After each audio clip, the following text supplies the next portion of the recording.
प्रत्याशी ब्रह्मानंद नेताम का नाम जो है बीजेपी ने फाइनल किया, लेकिन कांग्रेस अभी तक उलझन में फंसी हुई है। कहां पर पेच फंसा हुआ है फिलहाल नहीं समझ में आ रहा कांग्रेस को। वीरेश ठाकुर और सावित्री मंडावी के नामों पर अभी तक पेच जो है वो फंसा है। इसके पहले बीजेपी ने 24 घंटे पहले ही बीजेपी के कैंडिडेट के नाम की घोषणा कर दी है। तो भानु प्रतापपुर विधानसभा उपचुनाव के लिए भाजपा ने तो अपने प्रत्याशी के नामों का ऐलान कर दिया, लेकिन कहीं ना कहीं कांग्रेस जो है अभी तक अपने प्रत्याशी के नाम की घोषणा नहीं कर पाई है। और कल 17 तारीख है, 17 नवंबर को कल नामांकन भी दाखिल होना है। और ऐसे में अब ये उम्मीद की जा रही है कि हो सकता है शाम तक कांग्रेस जो है वो प्रत्याशी के नाम का ऐलान कर दे।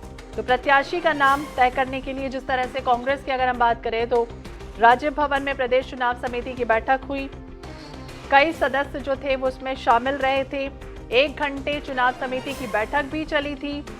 14 दावेदारों में से 5 दावेदारों का नाम फाइनल हुआ था, फिर 2 का नाम जो है वो फाइनल हुआ। अब हाईकमान को नाम जो है वो भेजे गए। अब हरी झंडी मिलने का इंतजार है, ये कहते हुए भी कांग्रेस जो है वो नजर आ रही है। अब देखना होगा वीरेश ठाकुर या फिर सावित्री मंडावी। वीरेश ठाकुर आपको बता दें पिछला लोकसभा चुनाव लड़े थे और हार गए थे। वहीं सावित्री मंडावी जो है वो दिवंगत मनोज मंडावी की धर्मपत्नी है।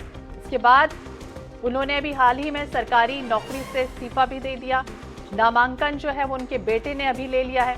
तो कई कयास जो है वो बढ़ गए हैं कि सावित्री मंडावी के नाम पर कांग्रेस मोहर लगा सकती है, लेकिन फिर भी अभी तक कांग्रेस ने आधिकारिक रूप से घोषणा जो है वो अपने प्रत्याशी की नहीं की है।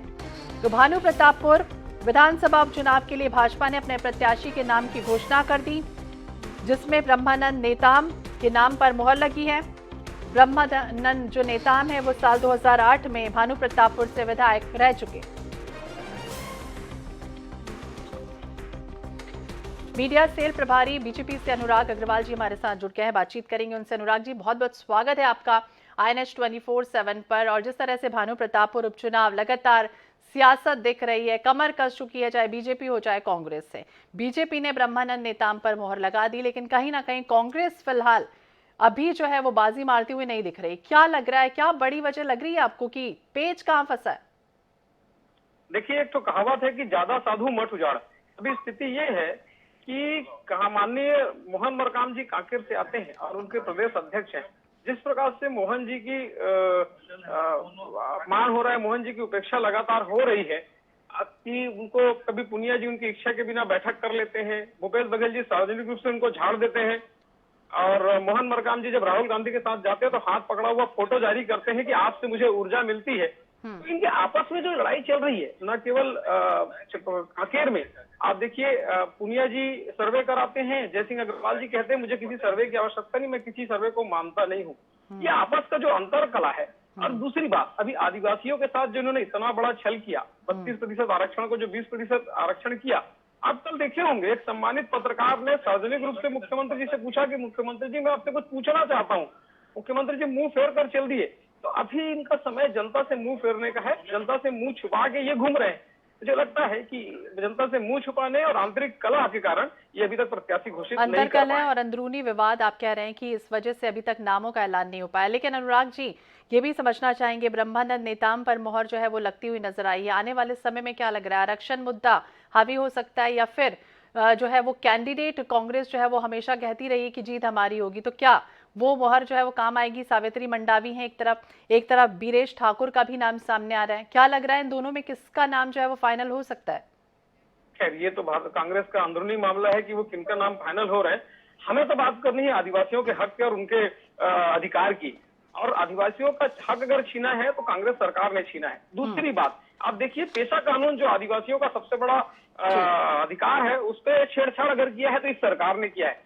तेंदुपत्ता बेचने का और खरीदने का अधिकार पेशा कानून में ग्राम पंचायत को दिया ही नहीं है आपने। और इनके कारण अभी 5वीं अनुसूचित क्षेत्रों में जो स्थानीय नौकरियों में स्थानीय लोगों को आरक्षण मिलता था वो भी खत्म हो गया है। अभी तो RTI में सरकार ने जवाब दिया है ना कि रोस्टर प्रणाली शून्य स्थिति में है कोर्ट के आदेश के बाद।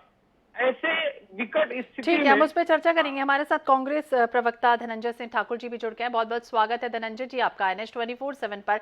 अनुराग जी भी हमारे साथ बने हुए हैं। भानु प्रतापपुर उपचुनाव जिस पर लगातार सियासी पेच जो है वो फंसता हुआ नजर आ रहा है।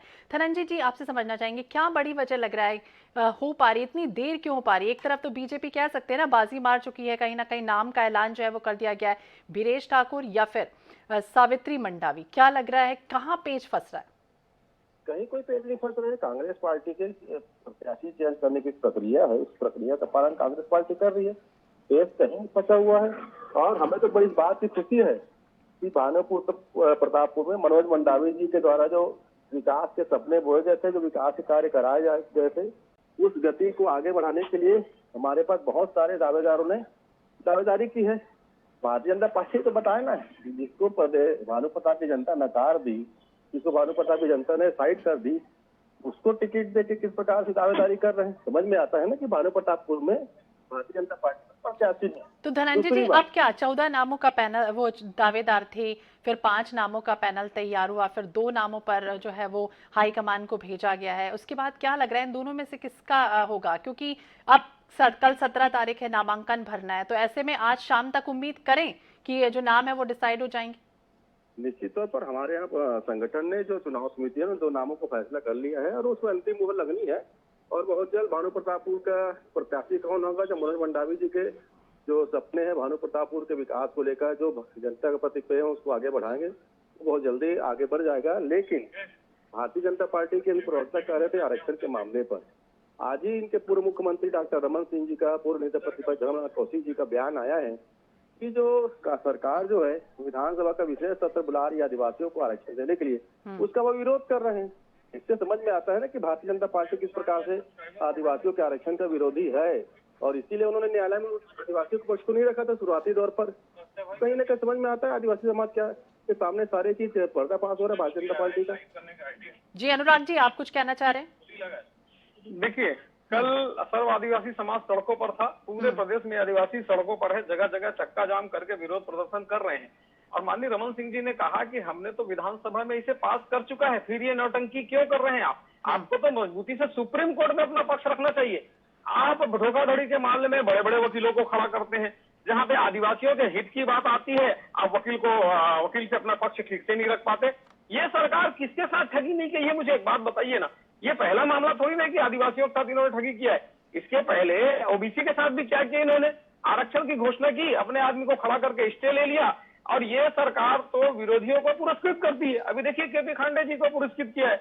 और कांग्रेस प्रवक्ता जी को एक बात बताना चाहिए कि जो भानु प्रतापपुर में जो व्यक्ति चुनाव हुआ था वो भूपेश बघेल के गुट से होगा। ठीक है, हम जानने की कोशिश करेंगे कि आखिरकार भानु प्रतापपुर उपचुनाव में आरक्षण का मुद्दा कितना कारगर साबित होगा, कितनी चुनौतियां रहेंगी। फिलहाल देखेंगे, बने रहिए आप हमारे साथ। हम अपने दर्शकों को एक और ब्रेकिंग बता देते हैं भानु प्रतापपुर चुनाव से जुड़ी हुई, जहां भानु प्रतापपुर उपचुनाव में आदिवासियों का अनोखा विरोध जो है वो देखा गया। हर पंचायत से